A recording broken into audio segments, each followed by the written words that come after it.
TV, the gardening show for busy women who are craving a quiet mind, a gorgeous garden and some time just for them. I am your host, Kendall Platt, the Mindful Gardening Coach, and I'm here to get you creating a garden that sets your heart on fire in the small pockets of time that you have available so that you can feel calmer, more connected and more confident as you grow. Hey Serena, give me a little wave if you are watching live. As ever, I've got a topic for today, but if you have any questions related to your garden, then please pop them in the comments and I can answer them at the end. Little disclaimer, I've just got my tripod out to record this and realised that my little girl has been playing around with it and has broken it. So if the whole thing goes kaput and I disappear and there's a loud bang, you'll know what's happened. But hopefully that will not be the case. What a delight, kids, hey? So today's topic is 3 ways to find more time to garden. This is one of the things that a lot of my clients say to me, and especially people that are thinking about working with me, they're like, how am I going to actually find the time? And this is one of the things, a big part of the work that I do with my clients, and I wanted to share a little bit of it with you today. So the first thing then is to link I've got notes here, which is why I keep looking off. So the first thing is to link your gardening time to another activity. So for me, I go out on the school run, drop the kids at school, I come back and I go straight in the garden. And for me, this is just the way that it works best. So the eldest is at school, the littlest is with the childminder, and I get straight out. So I make sure I get that time. The reason this works really well is because by linking it to another activity, it's almost like saying to your brain, right, well, you've done that activity, and now the next thing we do is this, okay? So before I had kids, I used to do it with a cup of tea first thing in the morning. So I'd come down, I'd make my cup of tea, I'd take my cup of tea straight out into the garden, and as I was having my cup of tea, I would just be doing a bit of deadheading before I then headed off to work. So I used to work out of, away from home at that point. So that is a really, really good idea. If you are watching live and you're thinking, what else could I link it to? Maybe put a few suggestions in the chat if you want to. Or if you are watching on the replay, then you can pop your suggestions in the comments. But it really is key. Another thing that I used to do when I used to work away from home is I would come back of an evening, I would chuck all my stuff into the house, and then I would get out in the garden as a way to kind of like de-stress. Sometimes if I want to do a little bit more gardening in the week, once the kids are in bed, I will then, before I've sat down on the sofa, because then it's not going to happen, right, I come straight out into the garden and I do my watering. That's generally when I do my watering, and then I'll have a little potter around the garden as well. So that is just try and think of an activity that you do every day or 3 times a week, however often it is you want to garden, and link it to that activity. Hi there. Number 2 then is commit to a certain number of sessions each week and get someone to hold you accountable. Now, it's really easy to say, isn't it? I really want to spend more time in the garden. I want to have a nice garden, and I know I'm going to have to give some time to that, but I want to give that time because actually that's time for me. It's time, hey Charlotte, it's time for me to quiet my mind. I know it makes me feel good when I go out in the garden, so how can I make that happen?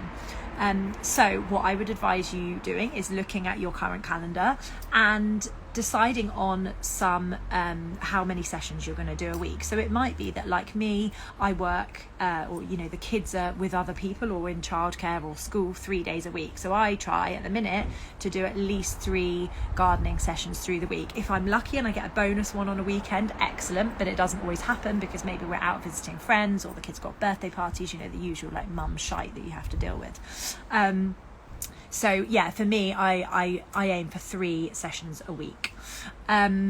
So think about how many sessions you might like to do. You might like to just start with 1, because if at the minute you're really struggling to even get out there, then just 1 session, and that could be as short as 5 minutes.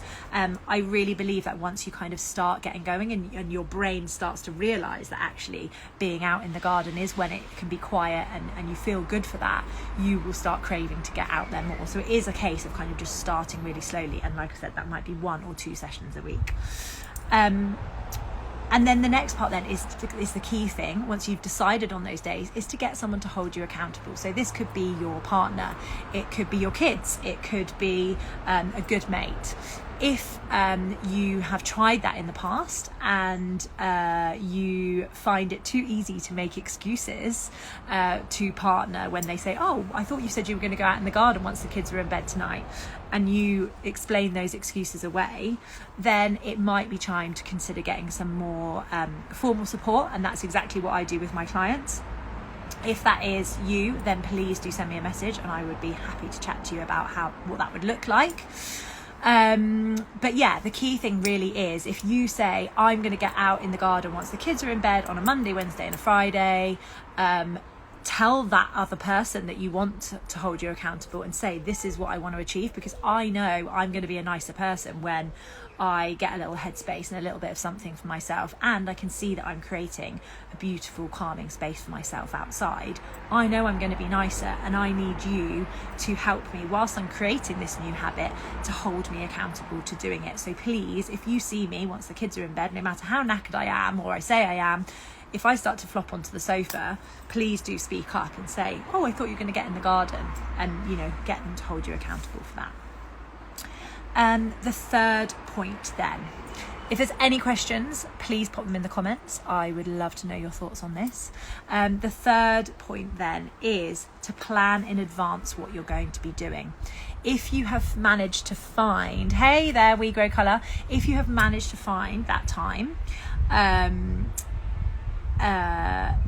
you get out there and you go outside, and then you're suddenly like feeling a bit overwhelmed because you could give your attention to that border, or perhaps that border, or that really needs doing.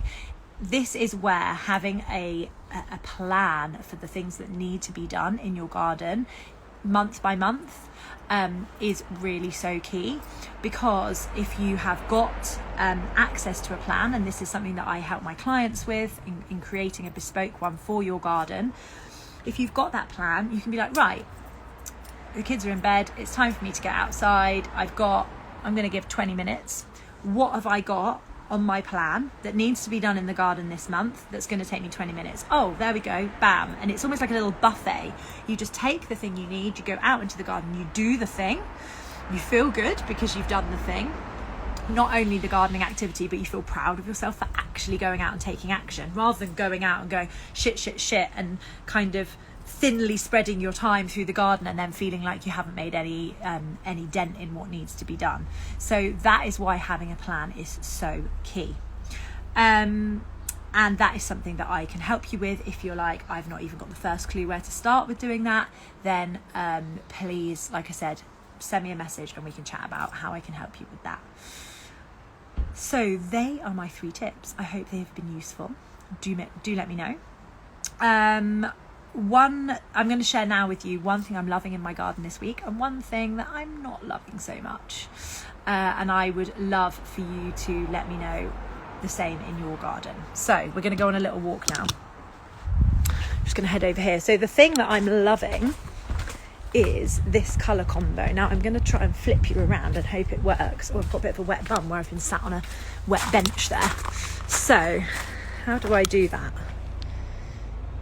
Oh, there we go. Right. Sorry, technologically. So this is what I'm loving at the minute, the colour combo. Can you see the orange and the purple? The yellow in the back there as well, but it's really that clash of that orange and purple that I'm really, really enjoying. Got some Linaria there, the purple that the bees are going absolutely crazy for. A little bit of pink from the mallow, and then the orange of the daylilies. So that is what I'm absolutely adoring. I would love to know what colour combos you are enjoying in your garden right now. Feel free to send me pictures, always love to see pictures, or you can just pop it in the comments below and let me know. Here we go. That's your problem, Serena. You put your gloves on, feel all positive, and then you get overwhelmed and give up. Yeah, I mean, it's classic, isn't it? So if you can kind of break it down, so you know, and it might be as simple as you know that on a Tuesday, for example, if you plan to do it on a Tuesday, you say, right, I'm going to work on the right hand border today, and then on the next day that you do, maybe a Wednesday, you're going to work on the border right at the end.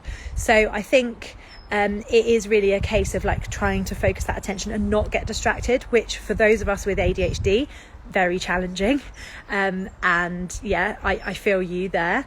I think even those of us who are those of you who are neurotypical, it still is easy to be like, shit, there's so much to do. Ooh, the thing's gone a bit dodgy there. So I feel you on that, but that would be my biggest thing, is to really try and say to yourself, train your brain, right, it's Tuesday, we do the border on the right, we're going to look at that, we're going to do a bit of weeding.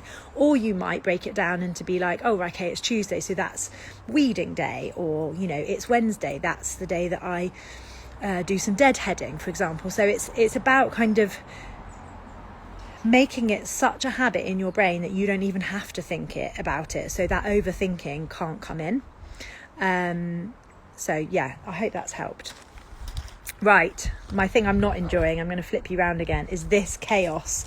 So this is my sweet pea bed, and you can see here I really need to chop them. I think the rain has just absolutely totaled them. Just in case you're not aware, this is obviously the pea pod, which I don't want yet because I want some more flowers. So I'm going to chop these off here and chuck them away in the hope that the plant will grow more flowers, which it should do. It's still got a way to go up the net there.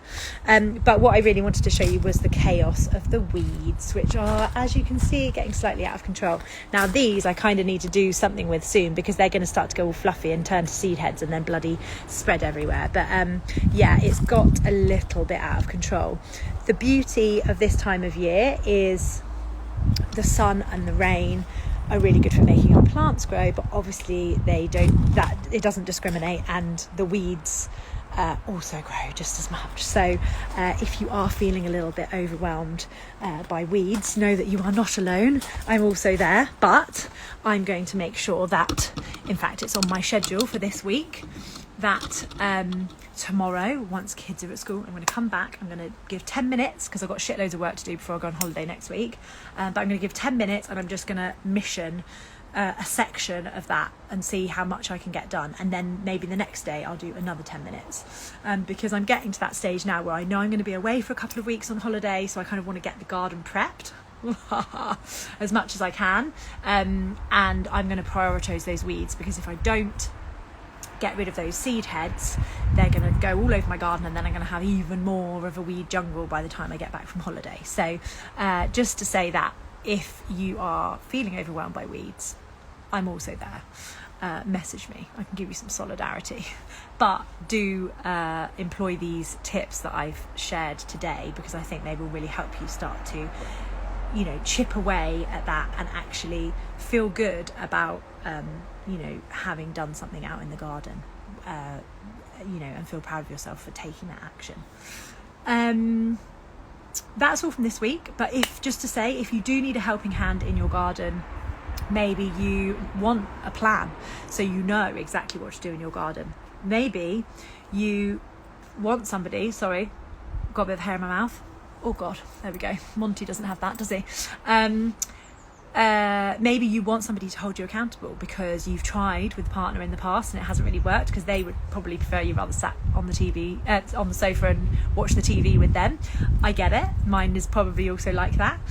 So if you need somebody external to hold you accountable, actually make sure that a garden happens, then I am your woman.